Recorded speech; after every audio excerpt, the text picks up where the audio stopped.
Have you ever felt your heart race when everything in your life is about to change, even if that change might actually be good for you? You're not failing.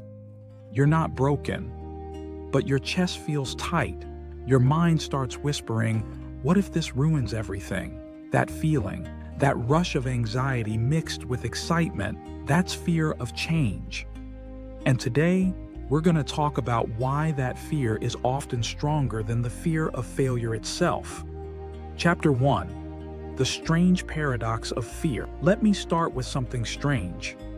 Most people will tell you they're afraid of failure, but when you really watch their choices, what they avoid, what they delay, it's not failure they're running from.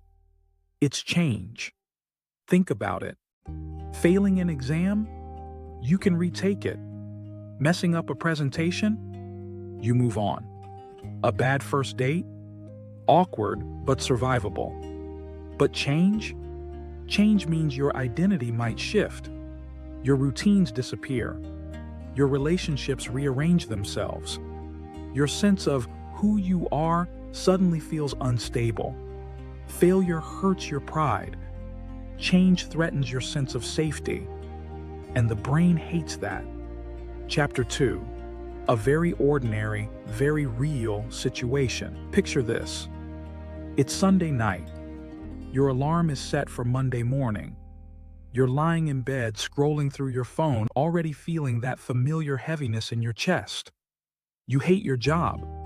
Not in a dramatic way. It pays the bills. Your coworkers are fine. You're comfortable. And that's the problem.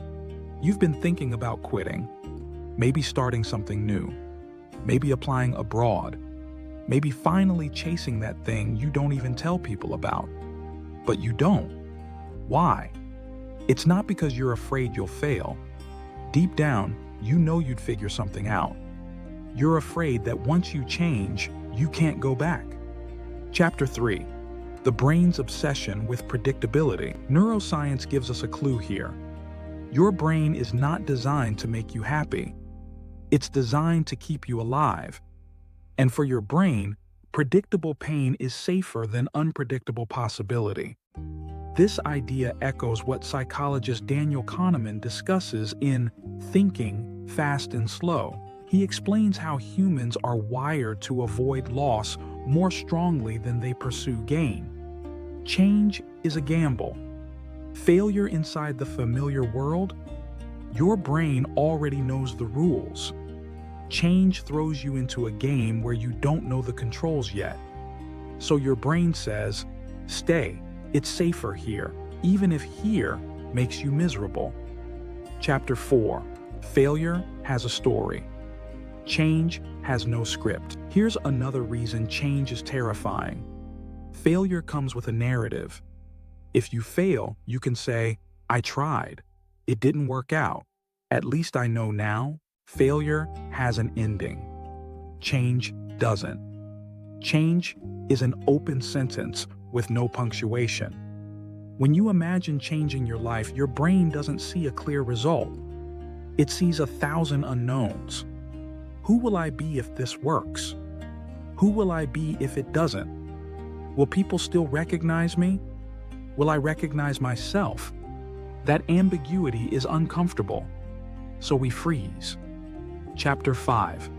The Identity Trap. Philosopher Soren Kierkegaard once wrote in The Sickness Unto Death that despair often comes not from who we are, but from being unable to become who we might be. Change threatens identity. If you've always been the reliable one, what happens when you take a risk? If you've always been the struggling artist, what happens if you succeed? Oddly enough, success can be just as destabilizing as failure because it demands a new version of you. And becoming someone new feels like losing someone old, even if that old version was unhappy. Chapter 6. A story you might recognize. Let me tell you about Aya. Aya had been in the same relationship for 7 years. Nothing was wrong, but nothing was alive either. She thought about leaving for over a year. She wasn't afraid of being single. She knew she'd survive. What scared her was waking up one day and realizing, I am no longer this person, no longer someone's girlfriend, no longer part of a shared routine, no longer recognized in the same way. So she stayed. Until one quiet morning, drinking coffee alone, she realized she was more afraid of change than of slowly disappearing. That's when she left. And yes, she cried. Yes, she doubted herself. But she also breathed again. Chapter 7. Why we romanticize failure but avoid change. Failure is socially acceptable. We applaud trying and failing. Movies are built around it. Stories love the comeback. But radical change? That makes people uncomfortable. When you change, you force others to confront their own stuckness. Your courage becomes a mirror. So they ask, are you sure? Isn't this risky? Why can't you just be grateful? It's not concern. It's projection.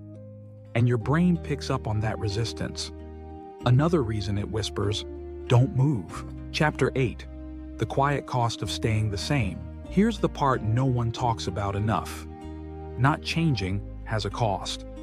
It's just quieter. You don't notice it all at once.